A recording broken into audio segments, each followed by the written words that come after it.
He's really a nice guy. All right, first question. What you guys doing here?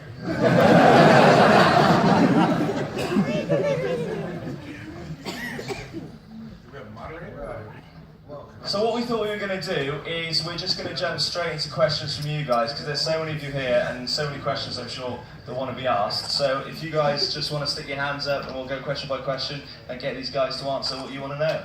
So who would go first? You do. Tell us about Global Force, Jeff. It's coming.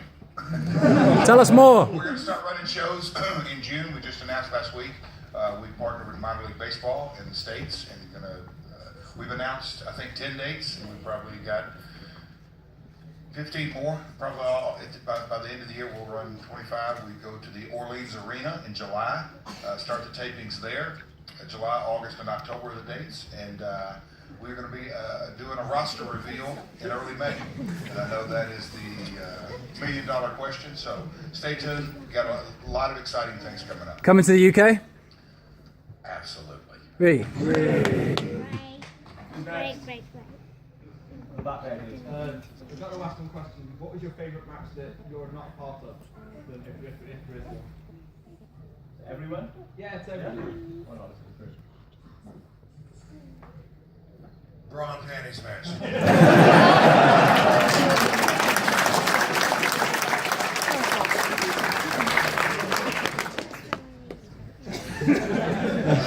Not to follow that, I think probably Hogan Andre.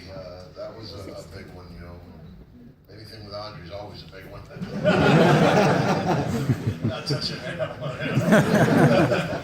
I would have to say, just look around and see a handful of NWO shirts, more than a handful, actually, that I don't take any percentage off of anymore. But I would have to say Bash at the Beach, you know, when Hulk Hogan turned. That was, for obvious reasons, kind of a big deal. But there was so many of them, it's hard to really answer. Oh gosh, it really there's too many.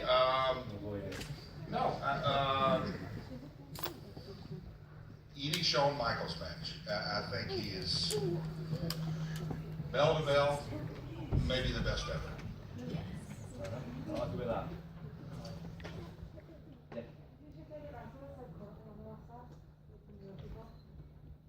Who's my favorite wrestler, or who's our favorite wrestler on what roster? Out there right now? That's a good question. I'll go first. John Cena, you know, the guy. When you look at it from what he's done, his body of work, his quote-unquote run over the last 10 plus years, he's really pulled the wagon, and WWE is the standard bearer, for better or worse. They got 80 or 90% market share around the globe. So what he's done, and you've got to really tip your hat to that guy, regardless if you love him or hate him. He's an MVP. Myself, I like Bray Wyatt. I think he's kind of a throwback to the golden age. He could be out there wrestling with a Junkyard Dog and Ultimate Warrior. He fits right into that group, so I like Bray. Cesaro's the best out there. I think from being in the ring with him and also from watching him, I'm like totally impressed with Cesaro, and so I guess he's probably my favorite talent there now. I think as far as young guys coming up, I like Seth Rollins quite a bit, and I have to also agree with Jeff, you know, because I look at things a little differently, perhaps than most of you do. But I can't help but just respect the hell out of a guy that I know works as hard and is committed to the industry, both what you see on television and what you never see on television. I just got to tip my hat to John on that one.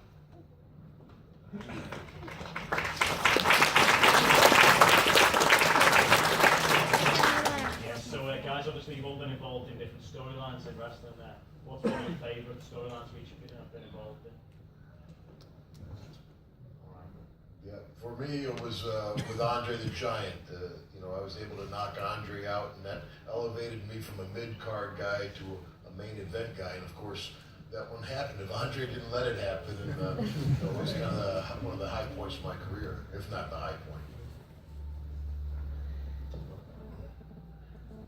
I'd have to go with bringing ECW back on WWE's stage, but I really don't even consider that a storyline because it was just, it happened, it was real, you know what I mean? So, but by far, that was one of the most motivating parts of the WWE run for me was, you know, first it was bringing an ECW back just for one night. And that was awesome. And that became an annual thing, and then we were bringing it back as a third brand. That was, for me, and I know for all the ECW fans, that was incredible, for sure. And that's why that match with Cena will always stand out for me, not just because of that match and winning the WWE title. That crowd was a unique one night out of my whole career kind of atmosphere, you know, the crowd put off, and then it was because I was bringing ECW back, and that's what that night was about. Was that the best night of your career? It would have to be, you know what I mean? It was definitely the moment, and like I said, all that momentum, because I honestly, I mean, it came across like a storyline, but it was such a shoot for me. That night for me was about all of us, everybody that, you know, had that ECW spirit that wouldn't let it die, and it was us telling Vince, you know, no, you can't bury it, you know, it's here to stay, and so that night, and moving forward from that, I knew moving forward that that was gonna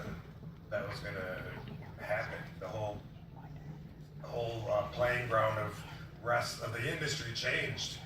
Now there's a third brand, and it was Extreme Championship Wrestling, which of course has always been my best showcase.